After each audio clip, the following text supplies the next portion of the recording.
Hello,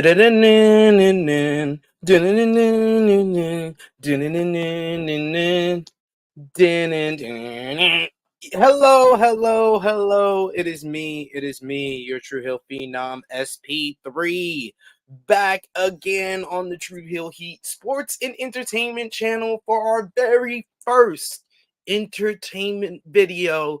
This one right here, pre-recorded, but it is on XMen 97. The week is here. March 20th, Wednesday, Disney Plus will launch the return of X-Men, the animated series with X-Men 97. X-Men, the animated series, premiered on Fox on Saturday mornings in October of 1992, and the series went all the way to 1997 before being canceled in early 1997. So we're back. We're rewinding the clock back. This is not a reboot, a relaunch. This is a continuation of X-Men, the animated series, such an important part of all of our childhoods, a lot of our childhoods, but many of us loved this show growing up, as did I. So that is why I am here with True Hill Heat Sports and Entertainment. Everything you need to know before X-Men 97 with your boy, SP3. Yes, indeed. We're going to discuss it. We're going to talk about it. I'm very excited for this show. This is a show that I grew up on. This is a show that many of you grew up on. And it really kind of shaped our lives. Like I remember Saturday mornings waking up, big bowl of cereal, watching X-Men, the animated series every single morning. That Bobby's World, Spider-Man, the animated series, all these fun shows. It's great that the nostalgia, but now this is not a show that's going to be directed towards the children. It's going to be directed to us that grew up with X-Men, the animated series. We want to see how it continues, how everything transpires, but I'm going to give you a starting point here to break everything down. First, I'll put back up the thumbnail and we'll go over everyone who is on our X-Men team for X-Men 97, starting with the leader, Cyclops. Cyclops, of course, has the orbital lasers. He is one of the more prominent members of the X-Men. Do not watch the movies if you really want to get the essence of Cyclops, because the movies completely butcher him. X-Men the animated series did him so much better. He's a caring leader. He's someone that knows the right thing to do, and someone that Charles Xavier, Professor X, has relied on to be the captain of the ship on missions throughout the animated series. And now that we got a big note that happened at the end of season 5, the final season of the animated series that we're going to go over. That's going to be in our more 5 major things you need to know about X-Men 97. Then you got next to him the love of his life, Jean Grey. Jean Grey is a telepath, one of the most powerful mutants around. She is also known by her alias, the Phoenix, which is a cosmic being that makes her the most powerful mutant around. But Jean and Scott Summers, aka Cyclops, are a part of our favorite love triangle on X-Men, the animated series, along with Logan, that is Wolverine. That is the one next to Storm in the White. Wolverine, the most popular X-Men, so many movies based on him. And I think that my first introduction to Wolverine was through the animated series, not through Hugh Jackman or even the comics. The comics I read after the animated series had started. Next to Wolverine, we have Storm, one of the oldest X-Men, started alongside Cyclops and Jean Grey. She can control the weather in major ways. Of course, Wolverine has multiple powers of healing. He can never die. He's like 100 and something years old. He just never can die. He's indestructible, and he has basically claws coming out of his fist, metal claws, which is his signature, snick snick. You'll hear a lot on this show. Next to Wolverine, on his right, you have Gambit. Gambit has an energy force and uses a lot of cards. He's a former thief turned X-Men, and a lot of his arc in the animated series was all about him proving himself as a loyal member of the X-Men, which he was able to do. The love of his life, despite not being able to ever kiss or touch her, is Rogue, who is behind him. Rogue is so powerful in the animated series. Like, she absorbs other people's powers by a simple touch, but she can retain it in the animated series, unlike what happened in the movies. The movies, another one, Rogue is another character the movies completely botched, completely, because she's basically like Wonder Woman in the animated series. Such a powerful force. I know a lot of people has been talking about the changes to her posterior, but I guess we'll talk about that when the series starts. And underneath Cyclops, you have Jubilee. Jubilee worked as our introduction into the X-Men. She has the power of a blast coming out of her hands. More on Jubilee in a bit. Up top in the blue, you have Beast, one of the smartest men in the world. He turned himself into a beast and really has can be kind of the conscience of the X-Men team in a lot of ways. Next to Beast, you have Bishop, who is a time traveling mutant who can absorb other people's powers and shoot it back at them. He has been involved in some of the very best arcs in the animated series, from Days of Future Past, Time Fugitives, The Cure, the list goes on and on. Bishop, a very important character to know. And then finally, next to Jean, on her right, is Morph. Morph has the ability to be a shapeshifter and change into anyone he can. And Morph was one of the more important members of the team in the animated series. He was a member of the team that was created strictly for the animated series and killed off in the second episode. But more on that in a bit.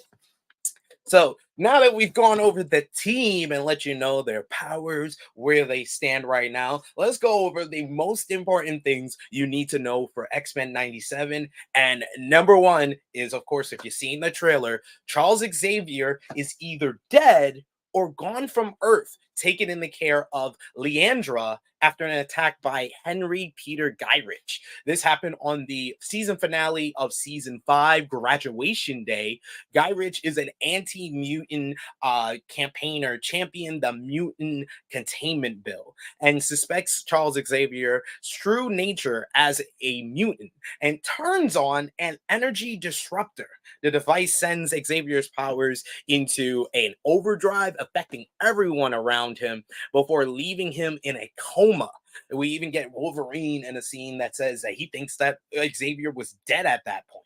The X-Men fight and then convince Magneto to help his friend by sending a message through his powers, sending a message, a telepathic message through Charles's mind. He re-energizes it to be able to send a message to Leandra in her home planet and be by his side. He gives an emotional speech to each of the members of the X-Men before Leandra uses the powers and the technology from her planet to take Charles Xavier and take him forever, apparently. So we don't know if he died upon the travel to Leandra's home planet, or if he died when he was there, the technology didn't help him, or if everything we see as far as the funeral and the will and testament in the trailer is just the X-Men putting up a ploy for Earth because Charles is gone forever. We don't know. We're gonna learn about that in X-Men 97. Speaking of that attack at graduation day, graduation day, number two, Guy Rich, it was taken into custody after his attack on Charles Xavier. So he and the Friends of Humanity are still going to be villains in the new series. Despite, so many years passing, we got to remember Guy Rich wasn't taken care of. He wasn't defeated by the X-Men. He used the disruptor on Charles Xavier. Xavier was put into coma. They fought their best to bring him back, and they were able to, but he had to go to a different planet. But Guy Ridge is taken into custody. We don't know if he's arrested still, if he's gotten out, if the Friends of Humanity, how big they have grown in the time between this series and the continuation. But this continuation is happening right after Graduation Day, so we're gonna find out very quickly. Number three is a big one, and it was the ending of the trailer for X-Men 97, where where it was revealed that Magneto is now in charge of the Charles Xavier Institute for Mutants. We all saw it in the trailer. The big ending saw Magneto in Professor X's office, letting the X-Men know that Xavier left him the school and the team in his will and testament. This could mean the full redemption arc for Magneto, who really stopped being the big bag for the X-Men around season one. Around the season finale of season one, sees Magneto team up with the X-Men and starts his arc as an anti hero. He still has the mission of wanting mutants in full control and to take over the planet, and basically wipe out all human race. But is this going to be a redemption arc, or is he now in full control to use the X-Men for his own mission, wanting to live the world with mutants in control? And he was on the verge of doing that, as he was going to be the leader of a mutant mutiny at the end of the animated series after graduation day, when Guy Ridge attacks Xavier. That sends a message to all mutants that the human race have gone too far, and now they're going to be attacking mutants, and the whole mutants vote and want to make Magneto their leader until the X-Men come and tell them about Charles's condition. So there is a lot of potential to go either way with this element of play. I think that the whole Magneto, receiving Charles's school and the team through the Will and Testament will be the central point of this season of X-Men 97. Speaking of villains, like I said, Magneto stopped being the main villain, the main big bad for the X-Men around season one. But Apocalypse was probably one of the more consistent big bads of the animated series. And yes, he's still around from what happened at the end of season five. In season five, Apocalypse was left without a physical form following his attempt to erase all of time using the strongest psychics in the world. It was the Beyond Good and Evil season four saga, a four-part saga to close off season four, which was supposed to be the end of the animated series before the ratings did so great that Fox re-upped them for season five. And by that point, a lot of the animators and a lot of the team had taken on new jobs, and that's what season five is the worst and has the worst animation. But that's another whole point. In Beyond Good and Evil, the strongest psychics turn on Apocalypse and leave him without a physical form. But when we see him again in season five, he gets Cortez, who basically turned on Magneto on his planet that he created for mutants, and was kind of defeated. But then Apocalypse captures him and basically puts him on a mission to find a host that can take his form and that he could take over their body, to be his new vessel. They first capture Jubilee to be used as a new vessel, but after the X-Men as well as one of the Morlocks save her, Apocalypse takes over Cortez's body. But that is the last we see. We see him take over Cortez's body, and that as the episode ends, and that's the last time we saw Apocalypse in X-Men the animated series. So I am pretty certain we're going to see him again here in X-Men 97. I guess this is number 4 or 5 now. This is 4B, because this is more about villains. Another major villain of the X-Men animated series was Mr. Sinister. Just a disgusting, evil man that we did not know a lot of his backstory about. He's introduced in season 2. He's very obsessed with the genes of Jean Grey and Scott Summers, and wanting to take their child to start a whole new mutant race. In season 5, though, episode 9 called Descent, we learned the origin of Mr. Sinister, who had been a main villain since season 2. In the episode, we learned he was Dr. Nathaniel Axis. Estes believes mutants are the next step of evolution, and begins bizarre experiments. He falls in love with a woman named Rebecca Gray, who is the ancestor of Jean Grey. She falls sick, and he begins his experiments on her as well to help her feel better, but he gives her telepathic powers. He also gives these bizarre experiments to other mutants he finds, increasing their powers. It is Dr. James Xavier, who is an ancestor of Charles Xavier, who was one of the few people who believed in X's, but was fascinated by his theories until discovering his bizarre experiments and horrible conditions for the mutants. This causes him to fight to free them, which he does. However, years later, we find out that Jack the Ripper was helping X's and helping him collect DNA to become the most powerful mutant possible, and thus he becomes Mr. Sinister. I love the episode 9 of season 5. I think it's one of the only few great episodes of season 5, along with Graduation Day. That was a really damn good episode that gives you the backstory and makes you understand why Mr. Sinister was so obsessed with Jean Grey throughout his time as a villain on the animated series. Speaking of Jean Grey, she's pregnant. Congratulations to Scott Summers and Jean Grey. Cyclops and Jean are having a baby, which holds a lot of possibilities due to, their comic book history. One of their children is Cable in the comments, but with a caveat. Cyclops has Cable with a clone of Jean Grey, Madeline Pryor, in the comic books, but they can always adjust that for the animated series. I don't know about you, I'd be fine with it, as it has been established that, Jean knows, due to her telepathic powers, that Cable is Scott's son. No, I believe she knows that who Scott's dad is. I don't know if she knows if Cable's identity just of yet. Cable has been a popular recurring character, and really his popularity soared after the animated series. He's a time traveling mutant mercenary. He was first introduced in season 1, Slave Island. One of his more memorable arcs was the Time Fugitive saga, which he was a very important element of that. And he's been brought back for various seasons from season 4, season 3. Cable, one of my favorites from the animated series, especially whether it was the Beyond Good and Evil saga or the Time Fugitive sagas, those are the ones that he really stands out.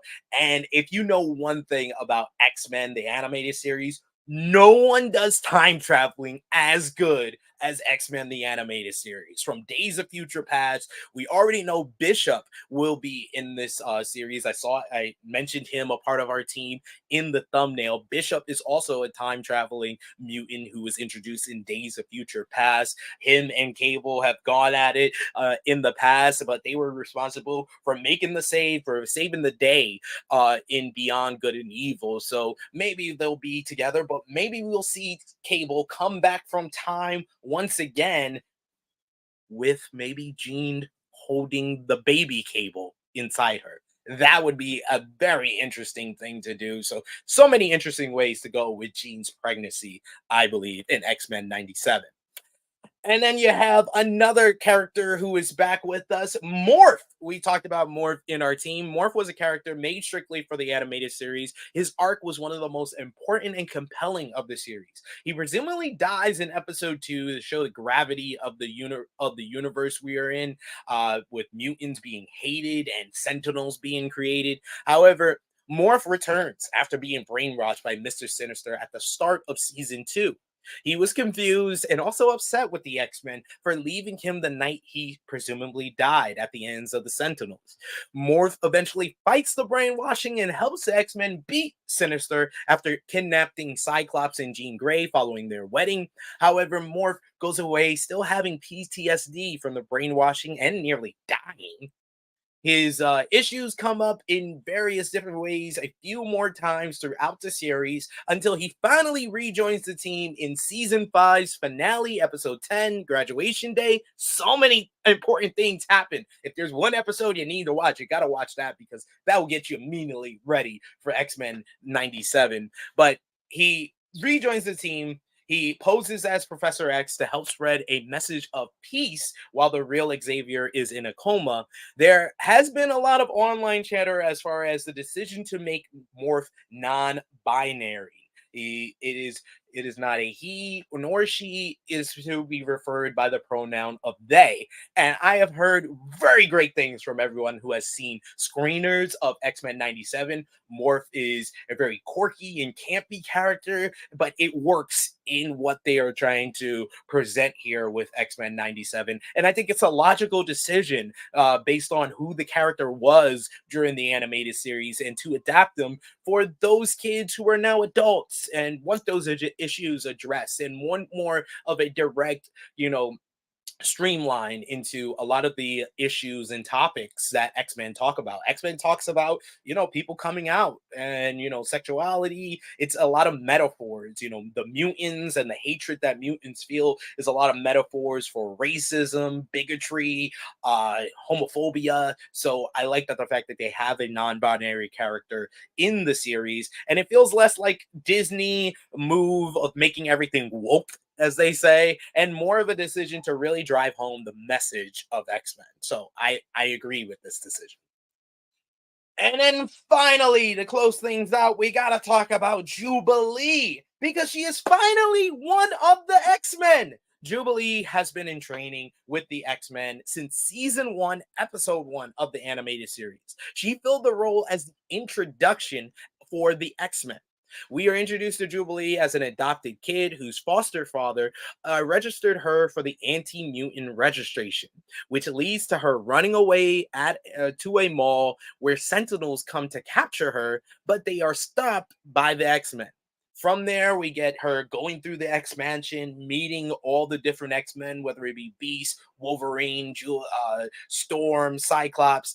From there, we saw the trials and tribulations for the young Jubilation Lee at the end of the Night of the Sentinels. She moves over to the Charles's school. She stays with the X-Men and she's in full training for the next 5 seasons, basically. And it all leads to season 5, where we got a few more Jubilee episodes than usual. And you're seeing more of the growth of Jubilee, leading to the final one being Jubilee's Fairy Tale Theater, which shows her leading a group of young children through being trapped under the X Mansion by telling a fairy tale based on the X-Men characters. This episode ends with Professor X acknowledging that Jubilee is finally ready for anything, making it her graduation and officially one of the X-Men. I've been told by those who have seen the screeners that there is a new character who kind of plays the role of Jubilee in episode 1 and is kind of our introduction to the new X-Men 97. I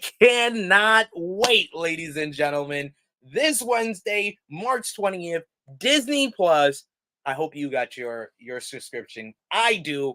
I am ready for X-Men 97.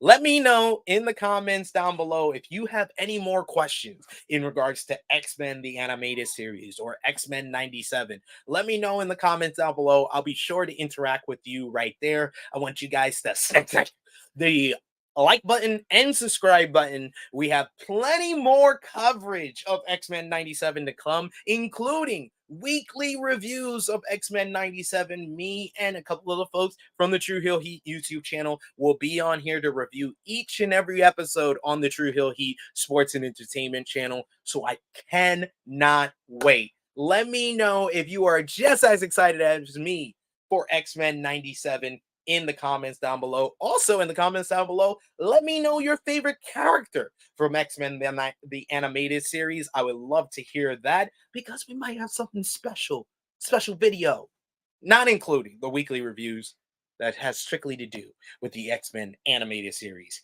characters. But that is all for me for now. Can't wait. Let me know how excited you are for X-Men 97. It is me, your True Hill Phenom SP3. This has been THH Sports and Entertainment. Everything you need to know before X-Men 97, Marvel Studios X-Men 97 dropping this Wednesday, March 20th. It is me, your True Hill Phenom SP3, signing off until next.